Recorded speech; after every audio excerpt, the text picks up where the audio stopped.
item number 12, which is a pretty brief paper, but proposing the extension of consultation on our contributions policy.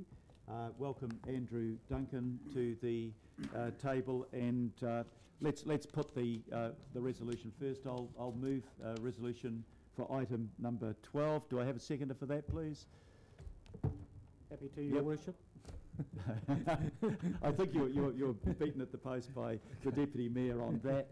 Andrew, if you'd like to speak to the paper, please. The paper proposes that we extend our contributions policy for another 6 or 7 months to allow us to do further consultation and development on the proposed draft 2018 policy.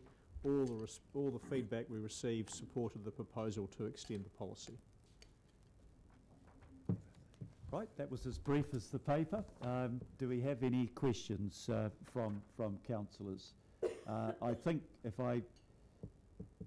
the sense that I get is that the developers accept that they've got an obligation to lift the level of contributions because the cost of providing the infrastructure has increased, but there was a pretty unanimous desire to have some more consultation and to actually see what is going to be delivered from the contributions in terms of more specificity around the projects.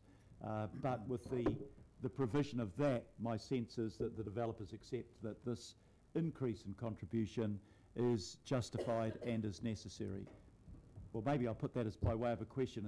Is that a fair assessment of where you think the developers are at, Andrew?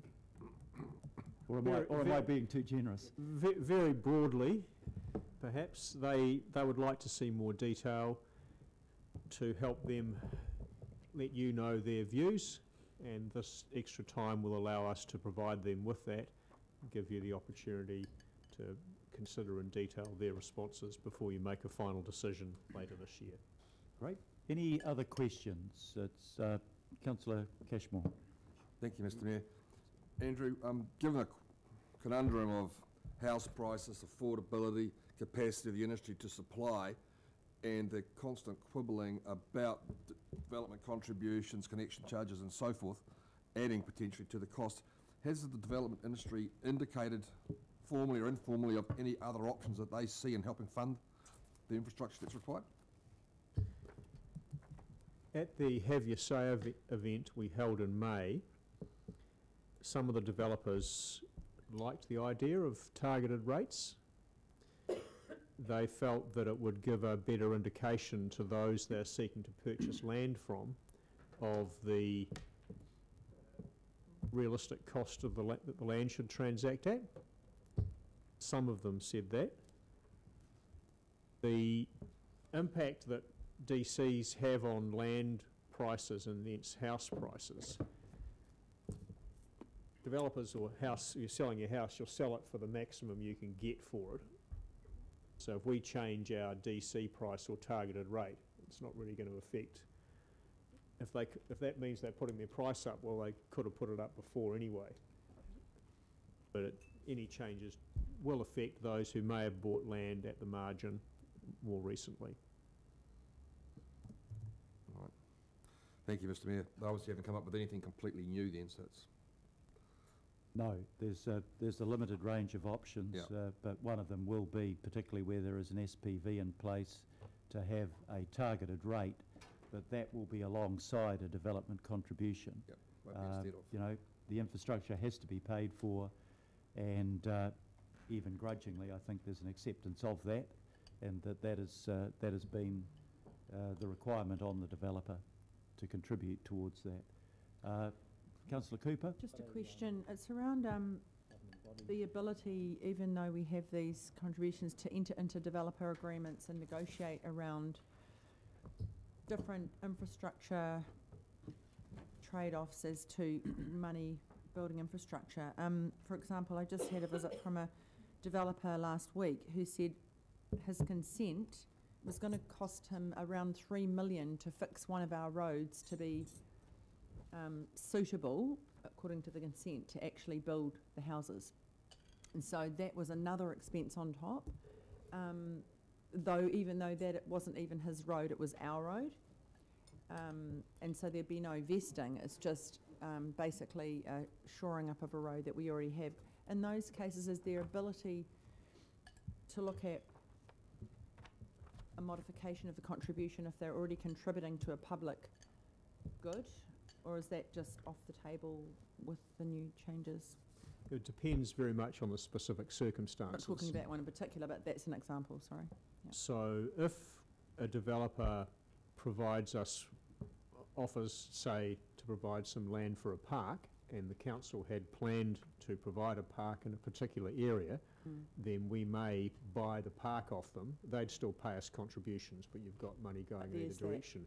But that's only if it's something that we would have planned, that you would have planned to provide in the broader area. If it's in addition to that, then we wouldn't be wanting to buy it.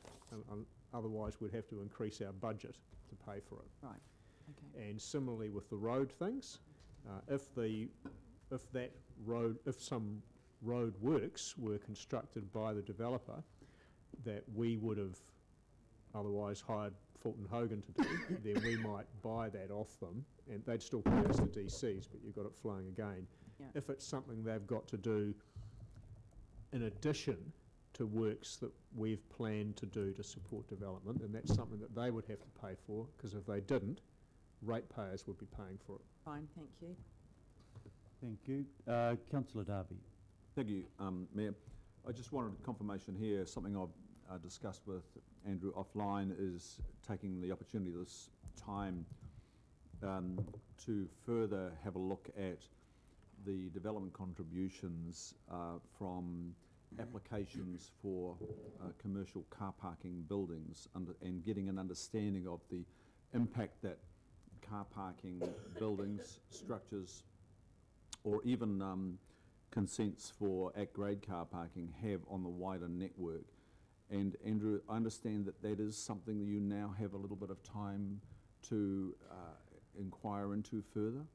We have exploring that issue on our work program for the development of a 2018 contributions policy draft.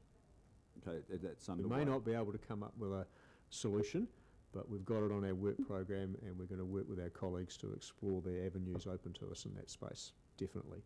So, and I'm assuming that would be subject to the consultation that follows? Yes. Thank you, that's great, thank you. Thank you. Just one other question. The recommendation talks about extending to the 31st of January or earlier. Can you confirm that it's quite possible we may be able to get resolution of this before year end? Absolutely. Okay, thank you. If there's no further questions, are there any comments on this policy? It's pretty straightforward. Otherwise, I'll put the recommendation. All those in favour, please say aye. Aye. Aye. To the contrary, no. Declare it carried.